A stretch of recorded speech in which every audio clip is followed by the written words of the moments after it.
सर्वांना माझा नमस्कार. भाग 6. आज आपण पाहणार आहोत नक्षत्र दर्शन आकाशात केव्हा होते आणि अवकहडा चक्राविषयी. नक्षत्र दर्शन केव्हा होते? चंद्रस्थितीवरून तिथीचे ज्ञान ज्याप्रमाणे होते त्याप्रमाणे ज्या नक्षत्रात चंद्र असेल त्यावरून नक्षत्रांचेही ज्ञान होते. न क्षरती इति नक्षत्रम. आकाशात 27 नक्षत्रे आहेत व ती स्पष्टपणे दिसतात. एकदा सूर्योदय झाल्यापासून पुन्हा सूर्योदय होईपर्यंत 27 नक्षत्रांचा एक फेरा पूर्ण होतो. म्हणजे 24 तासात 27 नक्षत्रे पूर्व क्षितिजावर उगवतात व पश्चिम क्षितिजावर मावळतात. ज्या नक्षत्रात सूर्य असतो ते नक्षत्र पूर्व क्षितिजावर सूर्योदयी उगवते. त्यानंतर सुमारे 53.5 मिनिटांनी त्याच्यानंतरचे नक्षत्र उदय पावते. या क्रमाने एकापाठोपाठ एक असे बाकीची नक्षत्रे उदय पावतात. सूर्याचा कोणत्याही नक्षत्रात प्रवेश झाल्यापासून तो दररोज सुमारे 4-4.25 मिनिटे पुढे सरकतो. म्हणजे 1 अंश एका दिवसात पुढे जातो. सुमारे 13.5 दिवसात पुढील नक्षत्रात जातो. 24 तासात 27 नक्षत्रांचे एक भ्रमण पूर्ण होते. दिवसा 13.5 नक्षत्रे आणि रात्री 13.5 नक्षत्रे उदय अस्त पावतात. नक्षत्रावरून चांद्रमासाची नावे पडली आहेत. ज्या महिन्यात संपूर्ण रात्रभर म्हणजे सूर्यास्तापासून सूर्योदयापर्यंत चित्रा नक्षत्र रात्रीचा बहुतेक काळ दिसते तो चैत्र मास.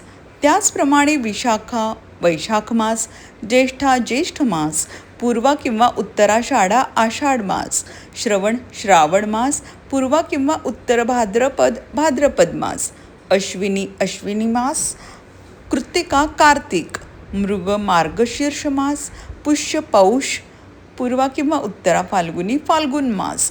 या प्रत्येक महिन्यात बहुतेक वेळ संबंध रात्रभर ते नक्षत्र दिसते. शिवाय त्या महिन्याच्या पौर्णिमेला साधारणतः त्या नक्षत्राजवळच चंद्र असतो. कधी 1-2 नक्षत्रे मागे पुढेही असतो. तिथी नक्षत्राचे मध्यममान 60 घटिकांचे असते. ते कमीत कमी 50 घटिकांपर्यंत व जास्तीत जास्त 68 घटिकांपर्यंत येऊ शकते. तिथी किंवा नक्षत्रे नेहमी सूर्योदयालाच सुरू होते असे नाही. दिवसभरात ते केव्हाही सुरू होते. पंचांगात जी दररोजची नक्षत्रे नावे दिलेली असतात ती सूर्योदयाला जे नक्षत्र असेल त्याचे दिग्दर्शक असतात व त्या नक्षत्रापुढे दिलेली वेळ ते नक्षत्र सूर्योदयानंतर किती वेळाने संपते हे दाखवते. पंचांगात दररोजची जी नक्षत्र दिलेली असतात त्यास दिननक्षत्रे किंवा चंद्र नक्षत्रे असे म्हणतात. कारण त्या दिवशी चंद्र त्या नक्षत्राच्या विभागातून भ्रमण करीत असतो. दुसरी नक्षत्रे ही उदय नक्षत्रे होत. ही पंचांगात दिलेली नसतात. ही नक्षत्रे एका सूर्योदयापासून दुसऱ्या सूर्योदयापर्यंतच्या 24 तासात किंवा 60 घटिकात पूर्व क्षितिजावर उदय पावतात व पश्चिम क्षितिजावर अस्तास जातात. या उदय अस्ताचा संबंध जन्मलग्नाशी आहे. म्हणून नक्षत्रात 2 प्रकार आहेत. एक चंद्र नक्षत्रे किंवा दिननक्षत्रे आणि 2 उदय नक्षत्रे. आता आपण अवकहडा चक्र याविषयी थोडे जाणून घेऊ. अवकहडा चक्र हे नक्षत्रावलंबी आहे.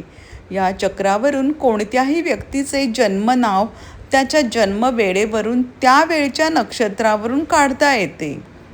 ज्यावेळी कृत्तिकादी गणना प्रचारात होती म्हणजे कृत्तिका नक्षत्रावर वसंत संपात होता त्यावेळीच हे अवकहडा चक्र प्रचारात आले.